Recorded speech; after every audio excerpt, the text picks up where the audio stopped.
नमस्कार. काही बागीच्या पुढील पुष्पात आपलं स्वागत आहे. आज आम्ही विदुलानेच लिहिलेला एक लेख आहे, बाई पण पेलताना. तो आम्ही आज अभिवाचन करणार आहोत. आज चर्चा नाही आहे.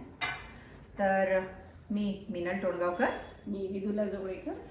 बाई पण पेलताना आणि लेखिका आहे आपलीच मैत्रीण विदुला जोगळेकर. तिचा ऑनलाईन गीतेचा क्लास चालू होता आणि बेल वाजली. ऑडिओ म्यूट करून तिला दार उघडायला उठावंच लागलं.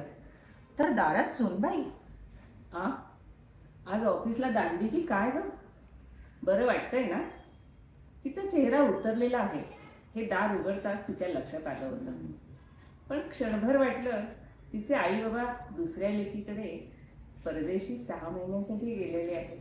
कदाचित आठवण, एकटेपण तिला दाटून आलेलं असणार. आई, तुमचा गीतेचा क्लास पूर्ण करा आधी, मी आहे दिवसभर. सुनबाईंनी सांगितल्यावर ती तिच्या मोबाईलकडे वळली. पण तरीही मनात उगीच फुरफुर दाटून आली. खरं तर 2 सोसायट्या सोडून लेकाचा संसार तिने वेगळा मांडून दिला होता.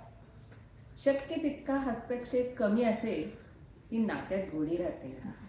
म्हटलं तर जवळ, म्हटलं तर वेगळं. आर्थिक दृष्टीनेही सगळेच जण भक्कम. जगावं ज्याचं त्याने. प्रसंगाला आहोतच की एकमेकांसाठी. इतका साधा विचार तिने केला होता. सासू सुनेचं नातंही छान मोकळं ढाकळं. 1.5 वर्ष होत आलं होतं लग्नाला. पण पोरगी शहाणी आणि समजूतदार, त्यामुळे सगळं कसं नीट चाललेलं होतं. गीतेत काय चाललंय तिचं लक्षच उडालं. तिने स्क्रीन म्यूट केली आणि हॉलमध्ये आली. सून खोल विचारात गडल्यासारखी स्वामींच्या फोटोकडे एकटक पाहत बसलेली. तिच्या खांद्यावर हात ठेवत तिनं नजरेनेच तिला काय ग असं विचारलं. तिचे दोन्ही हात धरत सुनेनं तिला शेजारी बसवलं. आई, काही सांगायचंय तुम्हाला, पण कसं सांगू ना ते कळत नाही आहे. पण आता सांगायलाच हवंय. तुम्हाला त्रास होणार आहे हे ठाऊक आहे, पण सांगतेच. सुमेच्या बोलण्याने ती एकदम ताठ झाली. हां, बोल ना, सांग काय झालंय ते. तुम्हा दोघांच्यात काही बिनसलंय का? बिनसलंय असं नाही आई. पहिल्यापासून फारसं सुरळीत नव्हतंच. म्हणजे? आई, माणूस म्हणून तो खूप चांगला आहे. मित्र म्हणूनही तो अतिशय केअरिंग आहे, शेअरिंग आहे. पण नवरा म्हणून ना तो अजूनही माझ्याशी फिजिकली रिलेट होत नाही आहे. तो मी काय करू? तिला एकदम धक्काच बसला. अगं काय सांगतेस हे? आजकाल डॉक्टर, मेडिकल काउन्सिलर कितीतरी पर्याय उपलब्ध आहेत. कुणाची तरी मदत घ्या. सगळं सजेस्ट करून झालंय बघा त्याला, पण तो काही सिरियसली घेतच नाही आहे. इतर वेळी ना तो जितका शांत समंजस असतो ना, तितका हा विषय काढला ना की तो अग्रेसिव्ह होतो आणि बाहेर निघून जातो. मला आताशी या नात्यातला फोलपणा खूपच जाणवायला लागलाय आई. रोज या विषयावर त्याच्याशी वाद घालणं माझ्या तत्वात बसत नाही. आई, थकले मी आता. तिने दीर्घ उसासा सोडला. वाटला आपलाच मुलगा, पण तरीही असं त्या पोरीला गृहीत धरून मोकळा कसा काय होऊ शकतो बरं? माणूस म्हणून तिच्याही काहीतरी मूलभूत इच्छा, आकांक्षा, गरजा आहेतच ना. त्या तर दडपून चालणारच नाही. काहीतरी ठोस पाऊल उचलायलाच हवं. पिढी फक्त पुढं सरकली आहे, मानसिकता मात्र अजूनही तीच आहे. ऐहिक सुखात हवी तेवढी प्रगती, आधुनिकता आली आहे. पण हा इतका महत्त्वाचा विषय की जो लग्न ह्या संस्थेशी प्रामुख्याने संबंधित आहे, तो मात्र अजूनही मागासलेल्या म्हणा किंवा बुरसटलेल्या वृत्तीनेच हाताळला जातो. ती सुनेला आश्वासित करत म्हणाली, ठीक आहे, तुझं आयुष्य जगण्याचा तुला पूर्ण अधिकार आहे. तू जो निर्णय घेशील ना त्यात मी तुझ्या पाठीशी खंबीरपणे उभी राहीन. शांतपणे विचार करून ठाम निर्णय घे आणि मला सांग. 8-10 दिवसांनंतर संध्याकाळी नवरा आणि मुलाला समोर बसवून तिने विषय काढला. क्षणभर नवरा दचकला आणि पटकन त्या दोघा नवरा बायकोचा अत्यंत खाजगी प्रश्न आहे, त्यांचं ते बघतील म्हणत तिथून पाय काढता झाला.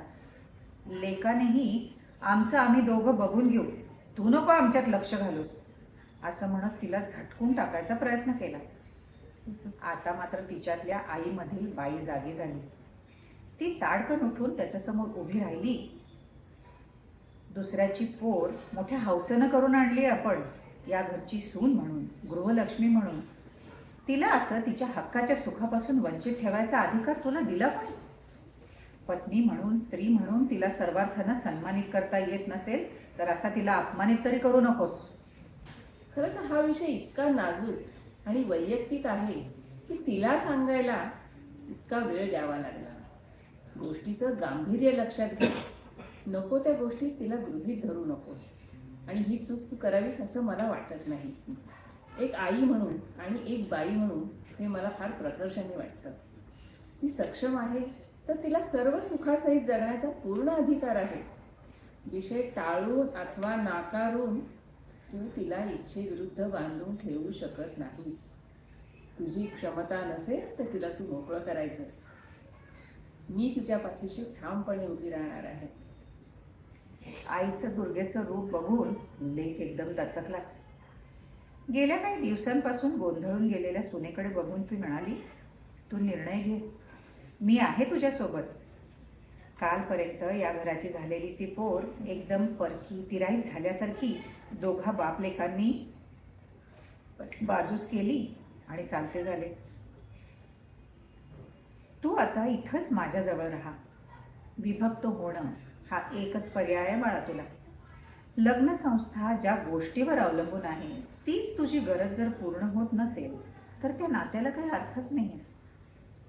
संसारात भावनांचे राज्य फार कमी काळ टिकतं. गरजांवरच जवळपास सगळे संसार तगून जातात. तेव्हा शांतपणे निर्णय घेऊन विभक्त होणं हेच तुझ्या पुढील आयुष्यासाठी हिताचं होईल. वेळ लागेल दोघांनाही या नात्यातून बाहेर पडायला, पण अशक्य काहीच नाही. पण इतक्या लांब गेलेल्या आईबाबांना लगेच सांगून त्यांना मात्र टेन्शन देऊ नकोस. ताईचं बाळणपण नीट पार पाडणं ही आवश्यकच आहे. नीट पार पाडणं ही आवश्यकच आहे ना. तोपर्यंत आपण कायदेशीर गोष्टींना सुरुवात करूयात. सून क्षणात मेघ झाली आणि तिच्या कुशीत तोंड खुपसून मनसोक्तपणे रडत राहिली. तिचा हात सुनेच्या डोक्यावरून फिरत होता. काळीज मात्र स्वतःच्या लेकाच्या काळजीने ग्रासून गेलेलं होतं. आवरण्याच्या मार्गावरचा तिचा संसार परत लेकाच्या या नव्या समस्येने उलगडायची वेळ आली होती. पण तरीही तिला कुणावर अन्याय होऊ द्यायचा नव्हता. बाईच्या जातीचं लवचिकपण जपणं तिला पोटच्या पोराच्या काळजीपेक्षा जास्त महत्त्वाचं वाटलं. गीतेत भगवंतांनी सांगितलेला स्वधर्म तिला या क्षणी जाणवून गेला. होय, हाच माझा स्त्रीधर्म. आई पण पेलता पेलता बाईपणही मला या क्षणी पेलता यायला हवं. एका बाईचं बाईपण माझ्या घरात कोमेजून जाता कामा नये.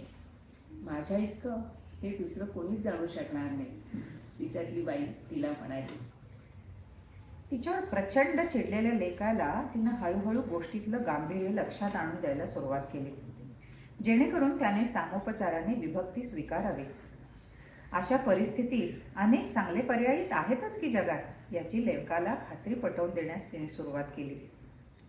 अजाणतेपणी झालेली चूक जाणीवपूर्वक आणि वेळीच दुरुस्त केली तर आयुष्यात सल उरत नाही. शेवटी एकच गोष्ट खरी, ती म्हणजे समोर उद्भवलेल्या परिस्थितीचा विचारपूर्वक स्वीकार करणं आणि धीराने त्यास सामोरं जाणं. परिस्थिती कोणीच बदलू शकत नाही, पण त्या त्या परिस्थितीत घेतलेले निर्णय मात्र परिस्थितीचे योग्य मूल्यमापन करत तुमचं माणूसपण ठरवतात. हेच खरं. तर श्रोते हो, आजचा काही बाईचा हा विषय थोडासा वेगळा आहे आणि नाजूकही आहे. आपल्या कमेंटच्या आम्ही प्रतीक्षेत आहोत. तर नक्कीच आम्हाला ह्याच्यावर आपली मतं कळवा. धन्यवाद. धन्यवाद.